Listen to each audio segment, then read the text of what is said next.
وَلَوْ كَبَّرَ الْإِمَامُ خَمْسًا لَمْ يُتَابِعْهُ الْمُؤْتَمُّ خِلَافًا لِذُفَرَ رحمه الله لِأَنَّهُ مَنْسُوخٌ لِمَا رَوَيْنَا وَيَنْتَظِرُ تَسْلِيمَةَ الْإِمَامِ فِي رِوَايَةٍ وَهُوَ الْمُخْتَارُ وَالْإِتْيَانُ بِالدَّعَوَاتِ اسْتِغْفَارٌ لِلْمَيِّتِ وَالْبِدَايَةُ بِالثَّنَاءِ ثُمَّ بِالصَّلَاةِ سُنَّةُ الدُّعَاءِ۔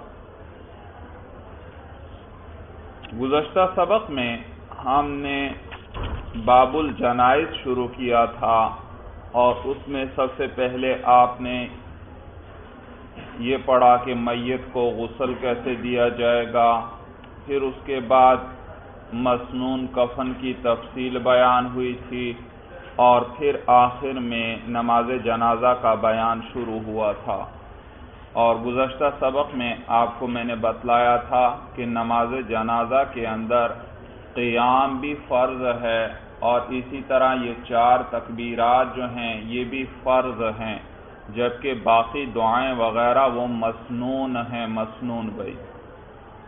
تو یہ 4 تکبیرات جو ہیں وہ 4 رکعتوں کے قائم مقام ہیں، اور لہٰذا ان میں سے کوئی ایک تکبیر بھی کوئی کہنا بھول گیا تو اس نے جو نماز جنازہ پڑھی وہ فاسد ہے بھائی، وہ درست نہیں، تو اس میں خصوصاً احتیاط کریں بھائی۔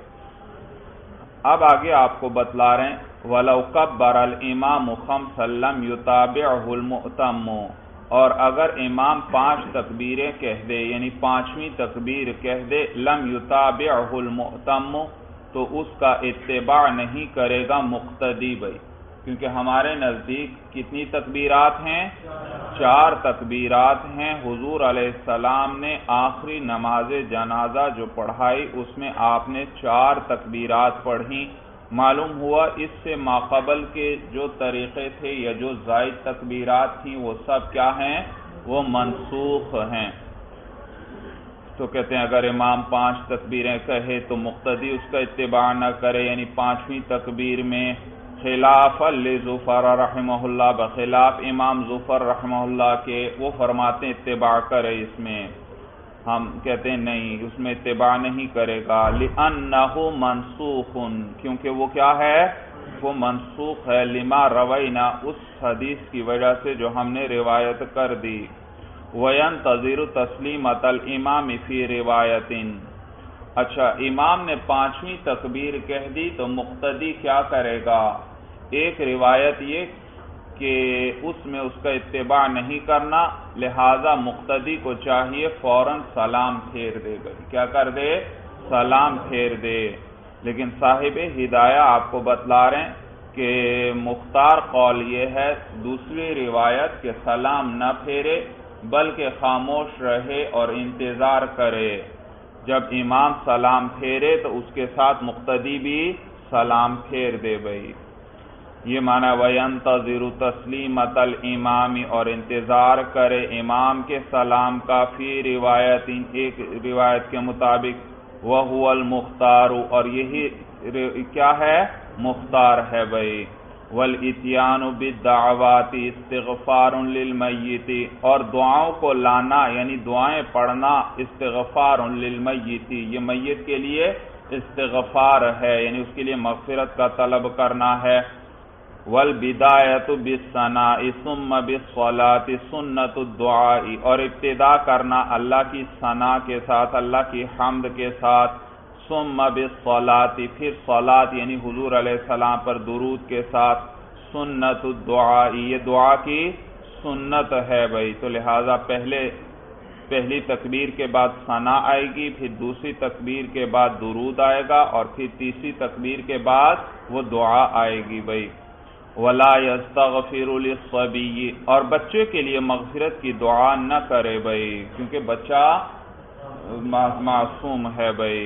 وَلَكِنْ يَقُولُ، لیکن یوں کہے بھائی، یہ دعا اس موقع پر یہ دعا پڑھے اگر جنازہ کسی نابالغ کا ہے، اللہم اجعلہ لنا فرطا واجعلہ لنا اجرا وزخرا واجعلہ لنا شافعا ومشفعا۔ تو جب بچے کا جنازہ ہو تو یہ دعا پڑھے بھائی، اللہم اجعلہ لنا فرطن، فرط کہتے ہیں آگے بھیجی جانے والی چیز جو کام آئے بھائی، اے اللہ اس کو آئندہ کے لیے ہمارے لیے کام آنے والا بنا دے، وجعلہ لنا اجرا، اور اے اللہ اس کو ہمارے لیے اجر بنا دے یعنی آخرت میں، وذخرا، اور ہمارے لیے اس کو ذخیرہ بنا دے، وجعلہ لنا شافعا ومشفعا، اور اے اللہ اس کو ہمارے لیے شافع بنا دے یعنی سفارش کرنے والا بنا دے۔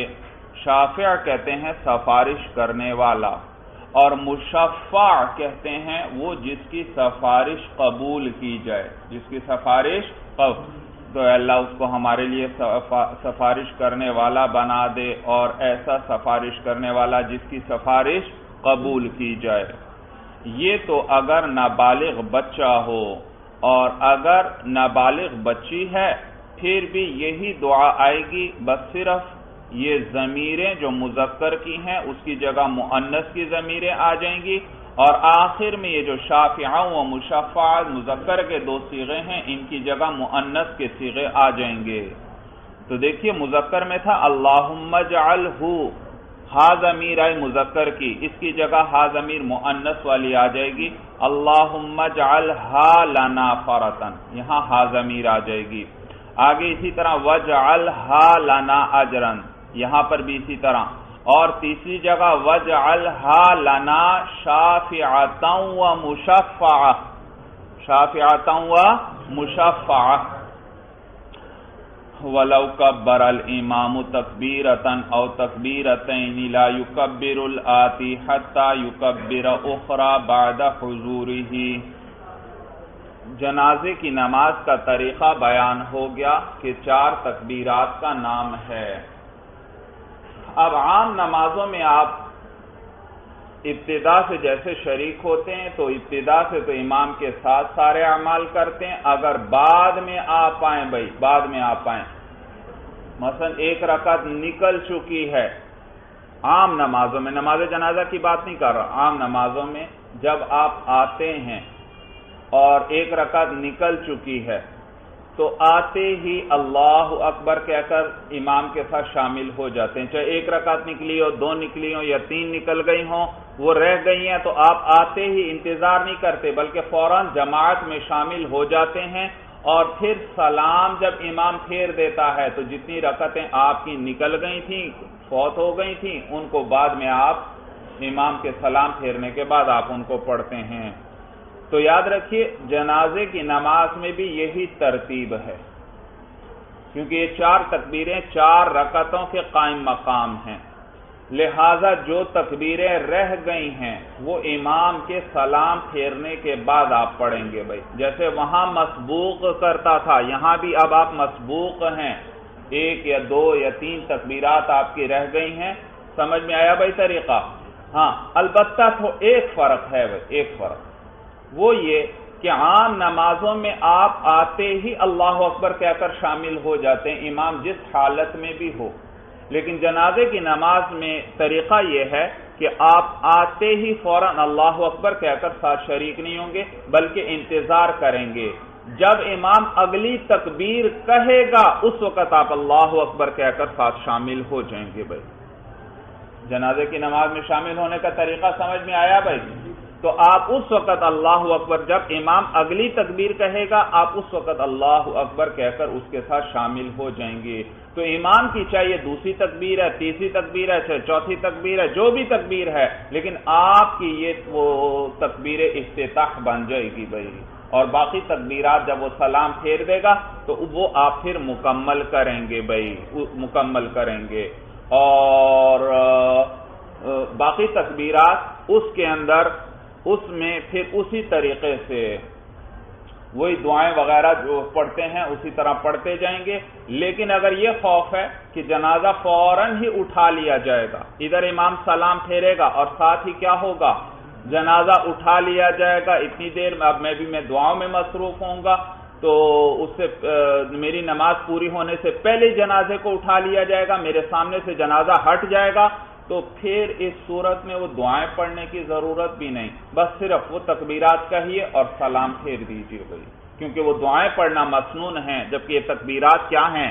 فرض ہیں۔ طریقہ سمجھ میں آ گیا جی؟ یہی اب بیان کر رہے ہیں بھائی، وَلَوْ كَبَّرَ الْإِمَامُ تَكْبِيرَةً أَوْ تَكْبِيرَتَيْنِ، اور اگر امام ایک یا دو تکبیریں کہہ چکا ہے، لَا يُكَبِّرُ الْآتِي، تو تکبیر نہ کہے آنے والا۔ آتی عطایاتی کے معنی آنا، تو لا یکبر الآتی، تو آنے والا تکبیر نہیں کہے گا، حتی یکبر اخرى بعد حضورہ، یہاں تک کہ امام اگلی دوسری تکبیر کہے بعد حضورہ، اس شخص کے حاضر ہونے کے بعد۔ طریقہ سمجھ میں آ گیا؟ یہ کس کے نزدیک ہے؟ کہتے ہیں عند ابی حنیفہ و محمد رحمہم اللہ، یہ طرفین رحمہم اللہ کے نزدیک ہے۔ وقال ابو یوسف رحمہ اللہ یکبر، جبکہ امام ابو یوسف رحمہ اللہ فرماتے ہیں تکبیر کہے گا آنے والا۔ وہ فرماتے ہیں جیسے عام نمازوں میں مسبوق آتا ہے اور آتے ہی شامل ہو جاتا ہے، اسی طرح جنازے کی نماز میں بھی آنے والا فوراً ہی تکبیر کہہ کر ساتھ شامل ہو جائے۔ وقال ابو یوسف رحمہ اللہ یکبر حین یحضر، کہ شخص آنے والا تکبیر کہے گا جب وہ حاضر ہو جائے، لأن الاولی للافتتاح، اس لیے کیونکہ پہلی تکبیر تو افتتاح کے لیے ہے، نماز کے شروع کرنے کے لیے ہے، والمسبوق یأتی بہ، اور مسبوق اس کو لاتا ہے، یعنی اس کو کہتا ہے۔ مسبوق کیا کرتا ہے؟ عام نماز میں آپ آئیں، 2 یا 3 رکعتیں ہو گئیں تو کوئی انتظار کرتے ہیں یا آتے ہی فوراً تکبیر کہہ کر شامل ہو جاتے ہیں؟ فوراً تکبیر کہتے ہیں۔ یہاں پر بھی کہتے ہیں جیسے نماز میں مسبوق جو ہے افتتاح والی تکبیر فوراً کہہ دیتا ہے، ٹھیک ہے، باقی رکعتیں تو نماز کے بعد پوری کرے گا جو رہ گئی ہیں، لیکن تکبیر افتتاح میں وہ انتظار نہیں کرتا بلکہ کیا کرتا ہے؟ آتے ہی کہہ دیتا ہے۔ لہذا یہاں جنازہ کے اندر بھی جب آیا امام 1 یا 2 تکبیریں کہہ چکا ہے تو اب امام کی تکبیر کا انتظار نہ کرے بلکہ آتے ہی تکبیر کہہ کر نماز میں شامل ہو جائے بھائی، جیسے عام نمازوں میں مسبوق کرتا تھا۔ یہ کس کے نزدیک ہے؟ امام ابو یوسف رحمہ اللہ کے نزدیک بھائی۔ تو یہ ان کی دلیل ہے کہ عام نمازوں میں مسبوق اس کو لاتا ہے اس تکبیر افتتاح کو، تو یہاں بھی فوراً کہہ کر شامل ہوگا۔ وَلَهُمَا، اور طرفین کی دلیل یہ ہے کہ أَنَّ كُلَّ تَكْبِيرٍ قَائِمَةٌ مَقَامَ رَكْعَةٍ، کہ ہر تکبیر جو ہے یہاں وہ قائم مقام ہے کس کے؟ ایک رکعت کے قائم مقام ہے۔ وَالْمَسْبُوقُ لَا يَبْتَدِئُ بِمَا فَاتَهُ، اور مسبوق ابتدا نہیں کرتا اس سے جو اس سے فوت ہو چکا ہے، جو اس سے رہ چکا ہے۔ اِذْ هُوَ مَنْسُوخٌ، کیونکہ وہ منسوخ ہے۔ وہ کیا ہے؟ منسوخ۔ طرفین فرماتے ہیں کہ عام نماز اور اس نماز کا معاملہ بائی اعتبار مختلف ہے، کہ یہاں یہ جو ہر ایک تکبیر ہے یہ کس کے قائم مقام ہے؟ ایک رکعت کے قائم مقام ہے، اور یہ امام کے آنے کے فوراً بعد اگر تکبیر کہے گا تو اس کا تو مطلب ہے وہ جو ایک تکبیر اس کی فوت ہو گئی تھی، یہ وہ والی تکبیر کہہ رہا ہے۔ اس کا کیا معنی بنے گا؟ یہاں تکبیر کس کے قائم مقام؟ رکعت کے قائم مقام، تو ایک تکبیر تو نکل چکی ہے، امام دعا وغیرہ جس میں بھی ابھی مصروف ہے، اور یہ کیا کر دیتا ہے؟ اگر یہ تکبیر کہے گا تو یہ کون سی تکبیر ہوگی؟ جو فوت ہو چکی تھی۔ تو گویا فوت شدہ جو نماز کا فوت شدہ حصہ ہے اس کے ادا کرنے میں یہ مشغول ہو گیا، پہلے امام کے ساتھ شامل ہونے سے پہلے کس کو ادا کر رہا ہے؟ فوت شدہ حصے کو ادا کر رہا ہے، حالانکہ یہ منسوخ ہو چکا ہے کہ آنے والا پہلے فوت شدہ حصے کو ادا کرے۔ اور اب کیا طریقہ ہے نماز کا؟ ابتدائی اسلام میں تھا پہلے کہ جو حصہ نماز سے رہ چکا ہے اس کو آ کر پہلے ادا کر لیا جائے اور پھر باقی میں کیا ہو جائے؟ امام کے ساتھ شریک ہو جائے، لیکن اب یہ طریقہ منسوخ ہو چکا۔ اب کیا طریقہ ہے؟ کہ پہلے امام کے ساتھ شامل ہو، اس کے بعد جب امام سلام پھیر دے تو جو فوت شدہ حصہ ہے اس کی کیا کر لی جائے؟ بعد میں قضا، یعنی بعد میں اس کو پورا کر لیا جائے بھائی۔ تو اب یہ طریقہ ہے، اور یہاں پر اگر یہ اگر تکبیر وہ کہے گا تو اس کا مطلب ہے جو فوت شدہ حصہ ہے، جو فوت شدہ گویا رکعت ہے یوں کہو، اس کے ادا کرنے میں یہ لگ گیا، اور حالانکہ یہ طریقہ تو منسوخ ہو چکا ہے۔ لہذا انتظار کرے، جب امام کیا کرے؟ اگلی تکبیر کہے تو یہ امام کے ساتھ شامل ہو جائے۔ دلیل سمجھ میں آ گئی؟ یہ معنی ہے کہ والمسبوق لا یبتدئ بما فاتہ، اور مسبوق جو ہے ابتدا نہیں کرے گا اس چیز سے جو اس سے فوت ہو چکی ہے، اذ ہوا منسوخ، کیونکہ یہ منسوخ ہے۔ وَلَوْ كَانَ حَاضِرًا فَلَمْ يُكَبِّرْ مَعَ الْإِمَامِ لَا يَنْتَظِرُ الثَّانِيَةَ بِالِاتِّفَاقِ لِأَنَّهُ بِمَنْزِلَةِ الْمُدْرِكِ۔ اب دوسری صورت ذکر کر رہے ہیں، ایک شخص ابتدا سے ہی حاضر تھا جنازے کی نماز میں، لیکن امام نے جب اللہ اکبر کہا تو یہ اس وقت اس سے تھوڑی سی سستی ہو گئی اور وہ امام کے ساتھ یہ تکبیر نہ کہہ سکا، تو اب وہ تکبیر نکل گئی یا نہیں نکل گئی؟ نکل گئی۔ تو کیا یہ بھی اگلی تکبیر کا بھی انتظار کرے پھر شامل ہو؟ کہتے ہیں نہیں بھائی، یہ چونکہ ابتداءً موجود تھا، البتہ اپنی سستی اور غفلت کی وجہ سے فوراً تکبیر ساتھ نہ کہہ سکا، تو لہٰذا یہ مدرک ہی کی طرح ہے، یعنی جو ابتدا سے نماز میں شامل ہوتا ہے، لہٰذا یہ فوراً تکبیر کہہ لے بھائی۔ یہ گویا اسے یوں سمجھا جائے گا تکبیر رہی نہیں، ساتھ ہی موجود ہے بھائی۔ بات سمجھ میں آ گئی بھائی؟ کیونکہ یہ موجود ہے جہاں، اور ایک دیر سے آئے وہ الگ ہے بھائی، اس کی تو تکبیر فوت ہو چکی ہے۔ وَلَوْ كَانَ حَاضِرًا، اور اگر یہ شخص حاضر تھا، فَلَمْ يُكَبِّرْ مَعَ الْإِمَامِ، پس یہ تکبیر نہ کہہ سکا امام کے ساتھ، لَا يَنْتَظِرُ الثَّانِيَةَ بِالِاتِّفَاقِ، تو پھر یہ اگلی دوسری تکبیر کا انتظار نہیں کرے گا بالاتفاق، لِأَنَّهُ بِمَنْزِلَةِ الْمُدْرِكِ، کیونکہ یہ کس کے درجے میں ہے؟ مدرک کے درجے میں ہے، یعنی جو شروع سے پوری نماز کو پانے والا ہے۔ وَيَقُومُ الَّذِي يُصَلِّي عَلَى الرَّجُلِ وَالْمَرْأَةِ بِحِذَاءِ الصَّدْرِ، یہاں یہ بتلا رہے ہیں کہ نماز جنازہ پڑھنے والا اگر مثلا کوئی صرف ایک شخص ہے یا امام ہے تو کہاں کھڑا ہونا چاہیے امام کو بھائی؟ تو بتلا رہے ہیں آپ کو کہ میت کے سینے کے برابر میں، سینے کے بالمقابل امام کو کھڑا ہونا چاہیے، سینے کے بالمقابل۔ تو کہتے ہیں وَيَقُومُ الَّذِي يُصَلِّي عَلَى الرَّجُلِ وَالْمَرْأَةِ بِحِذَاءِ الصَّدْرِ، اور کھڑا ہو وہ شخص جو نماز پڑھ رہا ہے مرد اور عورت پر، یعنی چاہے مرد کا جنازہ ہے چاہے عورت کا، تو وہ نماز پڑھنے والا کھڑا ہو مرد اور عورت پر بِحِذَاءِ الصَّدْرِ، اس کے سینے کے بالمقابل، اس کے سینے کے برابر میں۔ بھئی سینے کے برابر میں کیوں کھڑا ہو؟ دلیل کیا؟ کہتے ہیں لِأَنَّهُ مَوْضِعُ الْقَلْبِ، اس لیے کیونکہ سینہ جو ہے وہ دل کی جگہ ہے، وَفِيهِ نُورُ الْإِيمَانِ، اور دل کے اندر نور ایمان ہے، فَيَكُونُ الْقِيَامُ عِنْدَهُ إِشَارَةً إِلَى الشَّفَاعَةِ لِإِيمَانِهِ، تو وہ کھڑا ہونا سینے کے پاس یہ اشارہ ہوگا إِلَى الشَّفَاعَةِ، سفارش کرنے کی طرف، لِإِيمَانِهِ، اس کے ایمان کی وجہ سے۔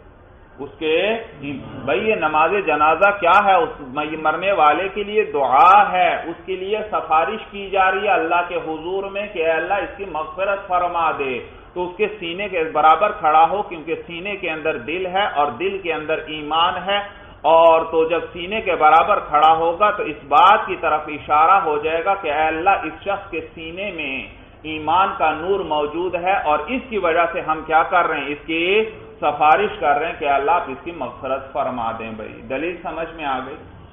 یہ معنی ہے کہ فَيَكُونُ الْقِيَامُ عِنْدَهُ إِشَارَةً إِلَى الشَّفَاعَةِ، پس سینے کے پاس کھڑا ہونا یہ اشارہ ہوگا الشَّفَاعَةِ لِإِيمَانِهِ، اس کے ایمان کی وجہ سے اس کی سفارش کی طرف۔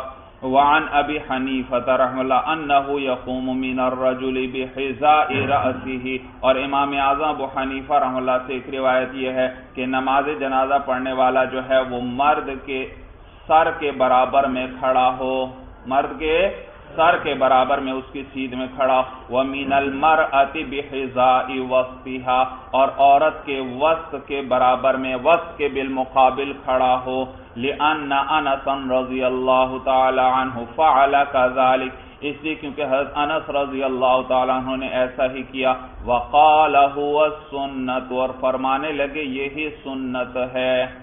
یہ امام صاحب سے ایک روایت آئی بھائی، متن میں تو کیا آیا؟ مرد ہو یا عورت اس کے سینے کے برابر میں کھڑا ہونا چاہیے۔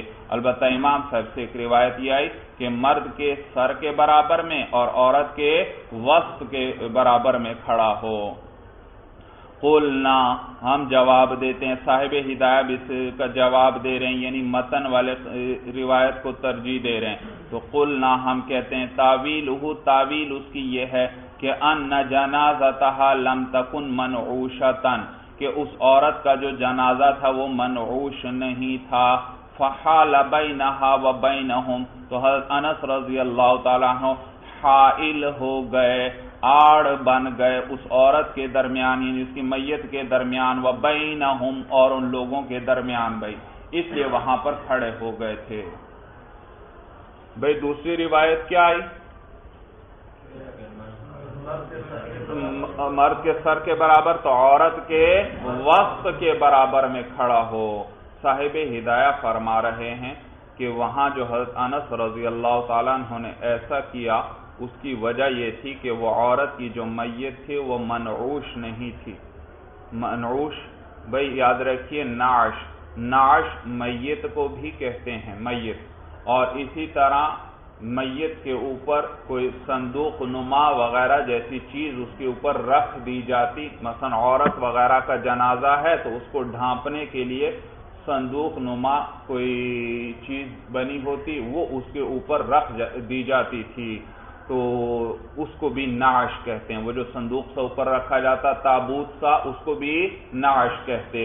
تو صاحب ہدایہ فرما رہے ہیں کہ وہ اس عورت کا جنازہ منعوش نہیں تھا، یعنی اس پر وہ سبز، اور وہ کہتے ہیں عموماً سبز رنگ کا ہوتا تھا، تو وہ منعوش یعنی اس پر سبز نعش نہیں رکھی ہوئی تھی، وہ تابوت نہیں رکھا ہوا تھا، تو اس لیے حضرت انس رضی اللہ تعالیٰ عنہ وہ اس عورت کے وسط کے برابر میں کھڑے ہو گئے تاکہ لوگوں کے درمیان اور اس میت کے درمیان وہ پردہ بن جائیں۔ کیا بن جائیں؟ پردہ بن جائیں، ان سے یہ پوری طرح چھپ جائے یہ میت بھئی عورت کی۔ تو اس وجہ سے وہاں کھڑے ہوئے تھے، ورنہ مسنون طریقہ وہی ہے کہ کہاں پر کھڑا ہو؟ سینے کے برابر میں بھئی۔ لیکن شارحین نے یہاں صاحب ہدایہ کی اس تعلیل کو رد کیا ہے اور فرماتے ہیں کہ صاحب ہدایہ کا یہ کہنا کہ اس عورت کا جنازہ منعوش نہیں تھا، یہ درست نہیں ہے، اس لیے کیونکہ بعض روایات کے اندر اس کی تصریح ہے بھئی، جس میں اس واقعے کا ذکر ملتا ہے اس میں تصریح ہے اس بات کی کہ عورت کا جنازہ جو تھا وہ منعوش تھا، اس پر وہ سبز رنگ کا تابوت رکھا ہوا تھا۔ تو بہرحال صاحب ہدایہ نے یہ علت بیان کی، اور بعض روایات میں واقعی اس سبز تابوت کا ذکر نہیں ملتا، تو اس بنیاد پر انہوں نے یہ تعلیل ذکر کر دی بھئی۔ وَإِن صَلَّوْا عَلَى جَنَازَةٍ رُكْبَانًا أَجْزَأَهُمْ فِي الْقِيَاسِ، اگر پڑھی ان لوگوں نے جنازے پر نماز بھئی رکبانن سوار ہو کر، اجزاءہم فی القیاس، تو یہ کافی ہو جائے گا ان کے لیے قیاس میں، یعنی قیاس کے اعتبار سے ان کا اس طرح نماز جنازہ پڑھنا کافی ہوگا۔ لأنہا دعاء، کیونکہ نماز جنازہ دراصل کیا ہے؟ دعا ہے، تو قیاساً جنازہ اس طرح کافی ہو جانا چاہیے۔ وَفِي الْإِسْتِحْسَانِ لَا تُجْزِيهِمْ، لیکن استحسان کے مطابق یہ ان کے لیے کافی نہیں ہوگا۔ لِأَنَّهَا صَلَاةٌ مِّن وَجْهٍ، اس لیے کیونکہ نماز جنازہ من وجہ نماز ہے، بعض اعتبارات سے دیکھا جائے تو یہ دعا ہے اور بعض اعتبارات سے دیکھا جائے تو یہ نماز ہے۔ کس اعتبار سے؟ لِوُجُودِ التَّحْرِیمَةِ، تحریمہ کے پائے جانے کی وجہ سے، جیسے نماز کی ابتدا میں تکبیر تحریمہ ہوتی ہے، اسی طرح نماز جنازہ کی ابتدا میں بھی کیا ہے؟ تکبیر تحریمہ ہے، تو بئی اعتبار یہ نماز ہے۔ فلا يجوز ترکہ من غیر عذر احتیاطا، پس جائز نہیں ہوگا اس قیام کو ترک کرنا بغیر کسی عذر کے، احتیاطا بطور احتیاط۔ تو قیاس تو یہ تقاضا کرتا ہے کہ نماز جنازہ یہ دراصل دعا ہے، اس کو جس حالت میں بھی دعا کر لی جائے دعا تو ہو جاتی ہے، تو سواری پر سوار ہوں تو بھی جنازہ ہو جانا چاہیے، لیکن استحساناً جائز نہیں ہوگا، یہ کافی نہیں ہوگا بھائی۔ کیونکہ یہ نماز ہے اور نماز کے اندر قیام ضروری ہوتا ہے، تو یہاں بھی اس قیام کو چھوڑا نہیں جائے گا احتیاط کے راستے پر چلتے ہوئے۔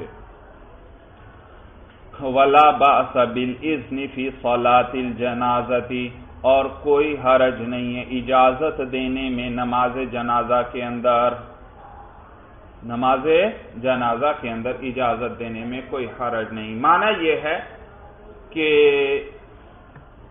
جنازہ پڑھانے کا جو لوگ موجود ہیں ان میں سب سے زیادہ حقدار کون ہے؟ آپ پڑھ چکے ہیں، بادشاہ ہے یا اس کے نائبین ہیں یا قاضی وغیرہ، اور جب ان میں سے کوئی موجود نہ ہو تو پھر سب سے زیادہ حقدار کون ہے؟ وہ میت کا جو ولی ہے، میت کا ولی جو ہے وہ زیادہ حقدار ہے۔ ترتیب آپ نے پیچھے پڑھ لی بھائی، تفصیل گزر گئی۔ تو اب اگر یہ ولی کسی اور کو آگے کر دیتا ہے کہ تم پڑھا دو نماز جنازہ، تو کیا یہ اجازت اس کا دوسرے کو دینا صحیح ہے یا صحیح نہیں؟ دوسرے کو آگے کر سکتا ہے یا نہیں کر سکتا؟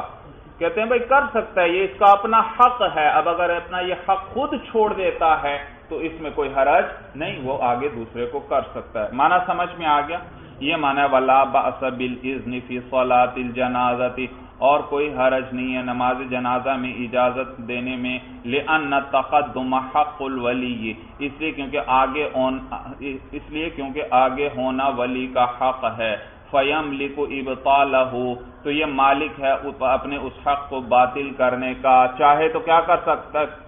اپنے اس حق کو باطل کر سکتا ہے، یعنی چھوڑ سکتا ہے، بتقدیم غیرہ، اپنے علاوہ کو آگے کر کے۔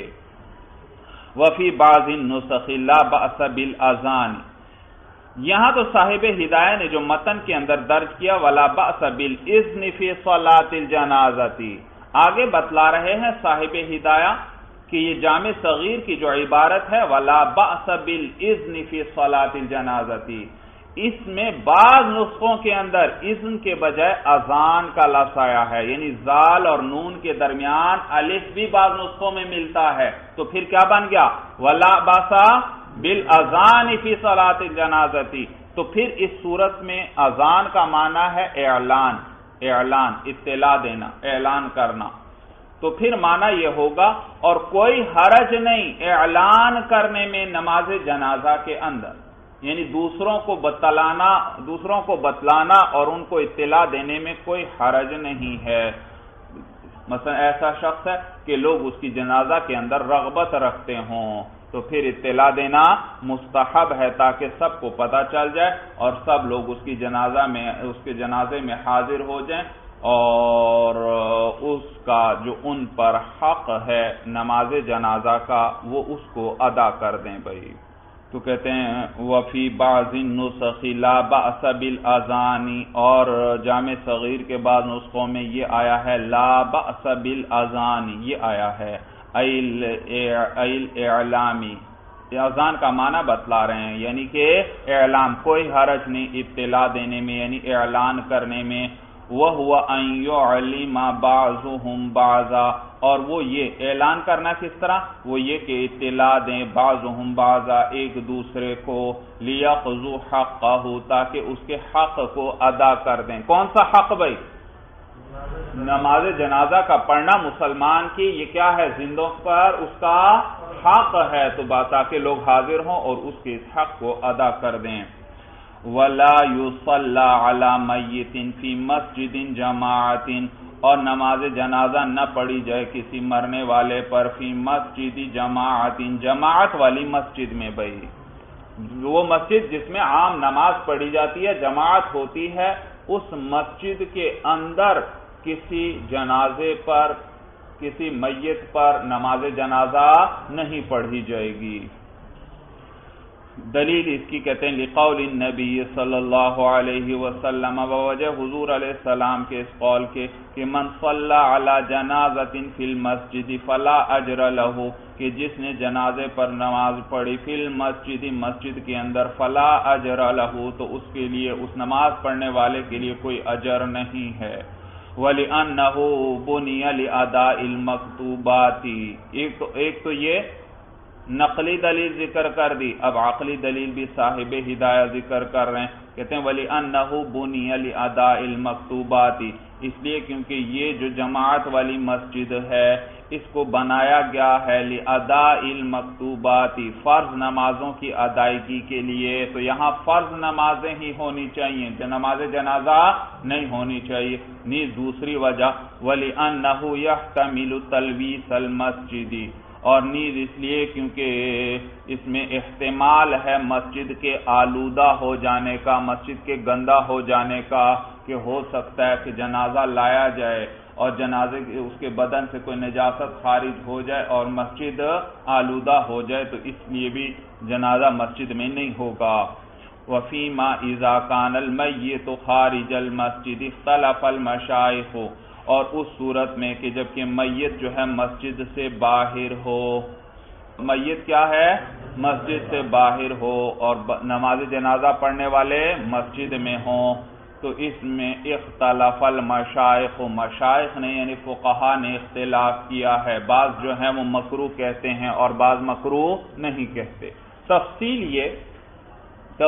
یہ بھئی دیکھیے، جنازہ مسجد کے اندر نہیں لایا جائے گا، مسجد کے اندر اس کو نہیں لائیں گے کیونکہ اس میں مسجد کے آلودہ ہونے کا احتمال ہے، اور مسجدوں کو تو صاف رکھنے کا حکم دیا ہے شریعت نے۔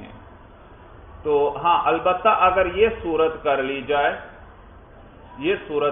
جائے کہ مسجد کے اگلے حصے میں کوئی جگہ بنا دی گئی، مسجد سے باہر ہے، کوئی مسجد سے باہر حصہ ہے اور اس کی طرف ادھر سے بھی راستہ کھول دیا ہے محراب کے پاس سے، اور پھر وہاں جنازہ لایا جاتا ہے اور اس کو رکھا جاتا ہے باہر کی طرف سے ہی، تو جنازہ کہاں پر ہے اس وقت؟ مسجد سے باہر ہی ہے، اور مسجد کا یہ حصہ اگلا اس کی طرف کھل رہا ہے، اور پھر امام بھی اسی باہر والے حصے میں کھڑا ہو جائے اور کچھ لوگ بھی اس کے ساتھ وہاں کھڑے ہو جائیں، اور باقی ساری صفیں مسجد کے اندر ہیں، تو اب جنازہ بھی مسجد سے باہر، امام اور اس کے ساتھ کچھ لوگ بھی مسجد سے باہر، اور باقی سارے لوگ کس میں ہیں؟ مسجد میں، تو اس صورت میں بالاتفاق مکروہ بھی نہیں ہے۔ ہاں اگر جنازہ تو مسجد سے باہر ہے اگلے حصے میں، لیکن امام اور سارے لوگ مسجد کے اندر ہی ہیں، تو پھر اس میں اختلاف ہے، بعض کیا فرماتے ہیں؟ مکروہ ہے، بعض کہتے ہیں مکروہ نہیں ہے۔ بھئی تفصیل سمجھ میں آ گئی۔ وَمَنِ اسْتَحَلَّ بَعْدَ الْوَلَادَةِ سُمِّيَ وَغُسِلَ وَصُلِّيَ عَلَيْهِ، استحلہ کے معنی ہوتے ہیں آواز بلند کرنا۔ استحلہ کا کیا معنی؟ آواز بلند کرنا۔ وَمَنِ اسْتَحَلَّ بَعْدَ الْوَلَادَةِ، اور جس نے آواز بلند کی پیدا ہونے کے بعد، یعنی رویا، آواز بلند کرنے سے کیا مراد ہے یہاں؟ رونا۔ کوئی بچہ پیدا ہوا اور پیدائش کے وقت وہ رویا اور پھر بعد میں انتقال ہو گیا، اس وقت رویا اور بعد میں کیا ہوا؟ اس میں انتقال ہو گیا، تو سمیہ اس کا نام رکھا جائے گا، وغسل اور اس کو غسل دیا جائے گا، وصلی علیہ اور اس پر نماز جنازہ پڑھی جائے گی۔ دلیل اس کی کہتے ہیں لقولہ صلی اللہ علیہ وسلم، بوجہ حضور علیہ السلام کے اس قول کے کہ اذا استحل المولود، کہ جب روئے پیدا ہونے والا، صلی علیہ تو اس پر نماز جنازہ پڑھی جائے گی، وَإِن لَمْ يَسْتَحِلَّ اور اگر وہ نہ رویا، لَمْ يُصَلَّ عَلَيْهِ تو اس پر نماز جنازہ نہیں پڑھی جائے گی۔ اگر وہ رویا تو اس پر نماز جنازہ پڑھی جائے گی، اگر وہ نہ رویا تو اس پر نماز جنازہ نہیں پڑھی جائے گی۔ تو رونے سے رونا ہی نہیں مراد بھائی، سمجھ میں آیا بھائی؟ حدیث کے ظاہری الفاظ نہیں، بلکہ مراد حضور علیہ السلام کی یہ ہے کہ اگر وہ پیدا ہونے والا زندہ تھا تو اور پھر انتقال ہوا ہے تو پھر اس پر نماز جنازہ، اس کا نام بھی رکھا جائے گا اور نماز جنازہ وغیرہ اور غسل سارا کچھ ہوگا بھائی۔ تو یہ ایک صرف نشانی ذکر کر دی گئی، حدیث کے اندر ایک علامت ذکر کر دی گئی کہ زندہ ہونے کی علامت کیا ہے کہ وہ روئے گا بچہ. تو یہ ضروری نہیں کہ بلکہ اور بھی کوئی علامت پائی جائے تو سب کا یہی حکم ہے.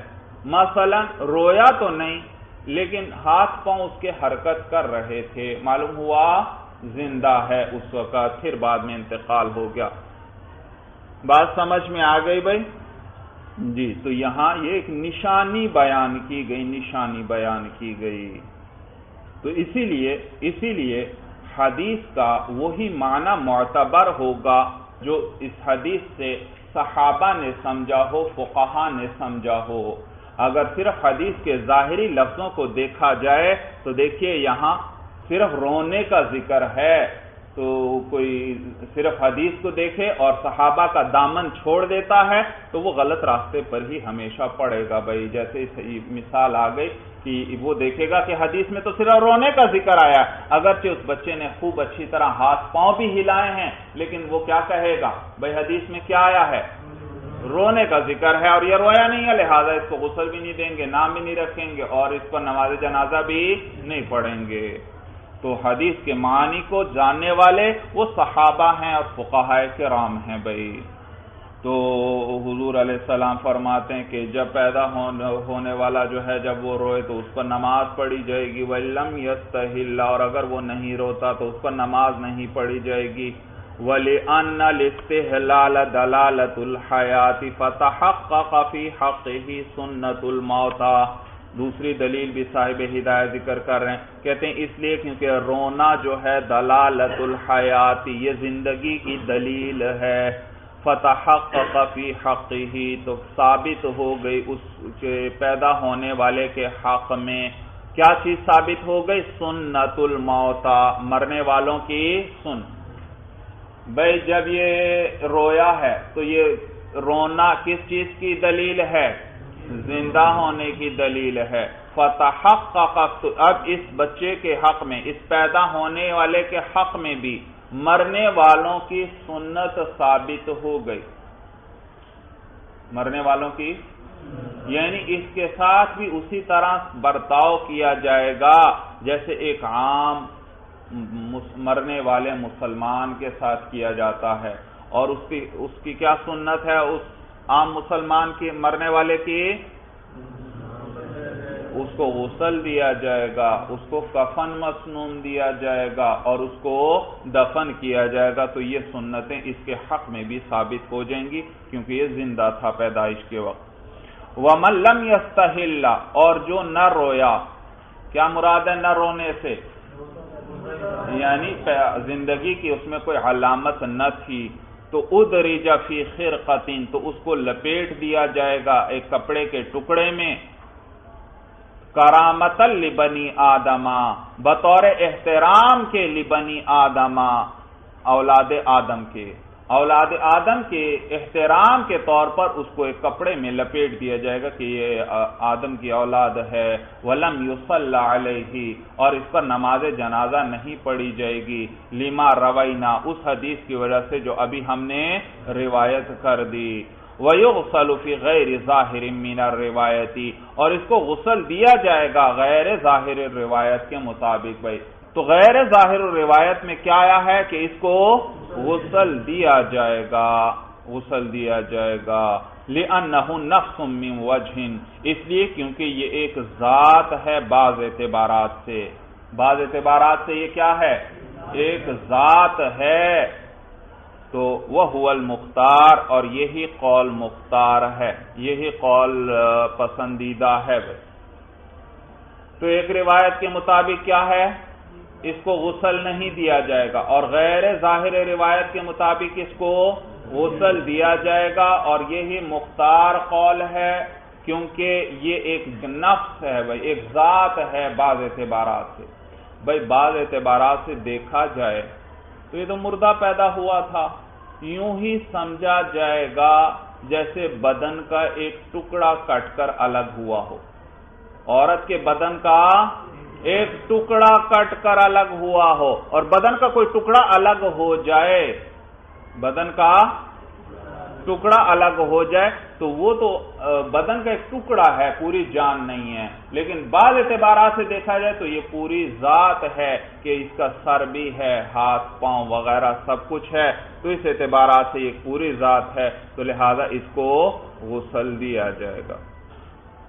اچھا بھائی، اب ایک دو مسائل اور جنازے سے متعلق یاد رکھیے بھائی، جنازے سے متعلق بھائی آج کل آپ نے دیکھا ہوگا بہت سے لوگ جوتے پہن کر ہی نماز جنازہ ادا کرتے ہیں،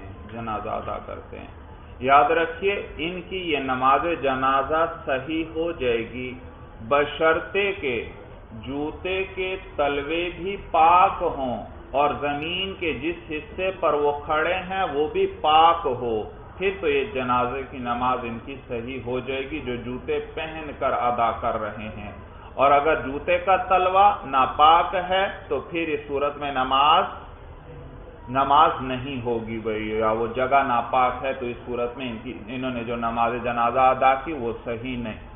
ہاں اس کا پھر بہتر طریقہ یہ ہے کہ انسان جوتے اتار کر ان جوتوں پر ہی کھڑا ہو جائے، پھر اس صورت میں نماز جنازہ ہو جائے گی اس کی، لیکن اس میں پھر یہ شرط ہے کہ جوتے کا اوپر والا حصہ، بھائی ایک تلوا ہے زمین کی طرف، ایک اوپر والا حصہ ہے، تو اوپر والا حصہ جس پر اس کے قدم رکھے ہوئے ہیں وہ پاک ہونا شرط ہے، اگر وہ پاک ہوا تو پھر نماز جنازہ ہو جائے گی، اور عموماً وہ حصہ تو کیا ہوتا ہے، پاک ہوتا ہے، لیکن اگر نجس ہے پھر نہیں ہوگی بھائی۔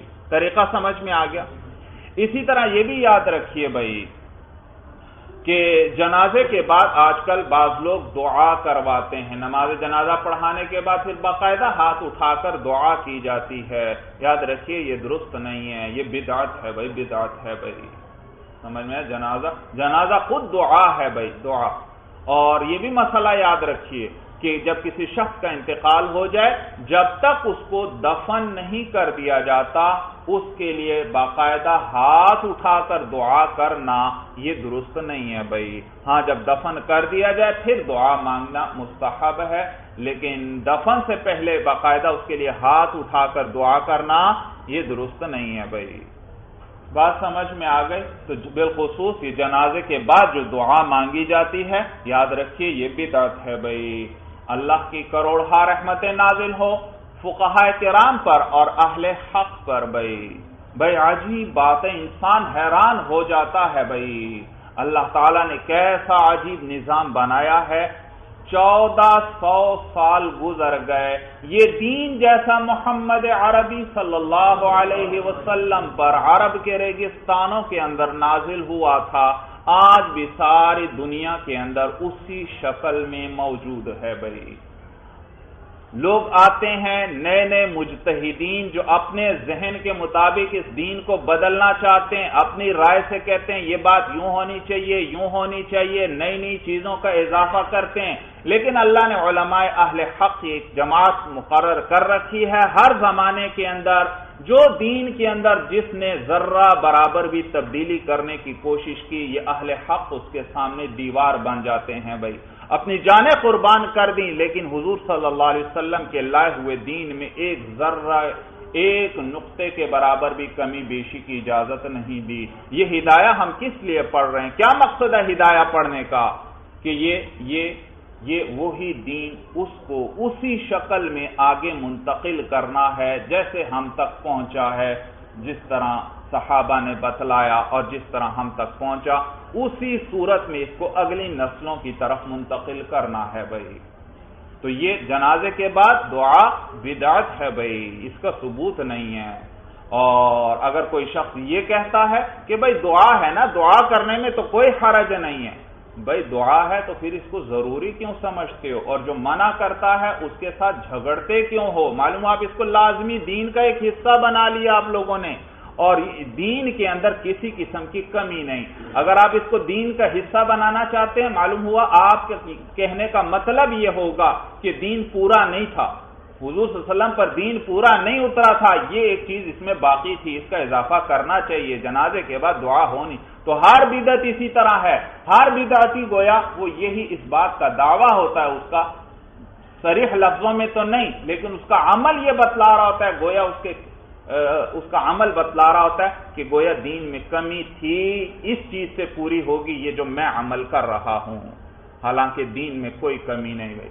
دین بھائی آپ نیکی کرنا چاہتے ہیں، دعا آپ کہیں گے اچھی بات ہے، نیکی والا کام، بھائی نیکی کرنا چاہتے ہیں آپ نوافل پڑھیں، آپ صدقات کریں اور نیکی کے کام کریں، لیکن جو چیز دین کے اندر نہیں ہے اس کو آپ دین کا جز بنانے کی اہل حق علماء کبھی بھی اجازت نہیں دیں گے بھائی۔ تو علماء نے اس دین کی خاطر بڑی قربانیاں دیں اور یہ دین آج بھی اسی شکل میں محفوظ ہے بھائی، اسی شکل میں دین کو اسی صورت میں باقی رکھنا تبھی ممکن ہے جب درمیان سے صحابہ کے واسطے کو ختم نہ کیا جائے، صحابہ کے واسطے کو برقرار رکھا جائے، کیونکہ حضور علیہ السلام سے صحابہ ہی نے ہمیں آگے پھر یہ دین منتقل کیا ہے۔ تو اگر صحابہ کے واسطے کو رکھا جائے گا تو معلوم ہوا ہمیں وہ دیکھنا پڑے گا صحابہ نے اس موقع پر کیا کیا ہے، کیونکہ صحابہ تو حضور علیہ السلام کو دیکھتے تھے۔ تو ہر عمل کے اندر یاد رکھیے صرف احادیث پہ براہ راست نظر ڈالیں گے تو بھی انسان غلطی میں بہت سی جگہ مبتلا ہو جائے گا، کیونکہ حضور علیہ السلام ایک بات فرماتے ہیں اور کوئی بھی شخص اس بات کا دوسرا معنی بھی مراد لے سکتا ہے، جیسا آپ دیکھتے ہیں شریر لوگ کیا کرتے ہیں، احادیث کا معنی اپنی مرضی کے مطابق کر لیتے ہیں۔ تو ہاں البتہ جب صحابہ کا واسطہ بیچ میں آ جائے گا کہ صحابہ نے اس سے کیا سمجھا ہے یہ دیکھو، اس زمانے کے لوگ کس طرح اس پر عمل کرتے تھے یہ دیکھو، جب اس چیز کو سامنے رکھا جائے گا تو پھر کہیں بھی دین کے اندر کمی بیشی کی گنجائش نہ رہے گی بھائی۔ چلیے بس بھائی، ھذا ھو المرام، اللہ اعلم بحقیقت الکلام۔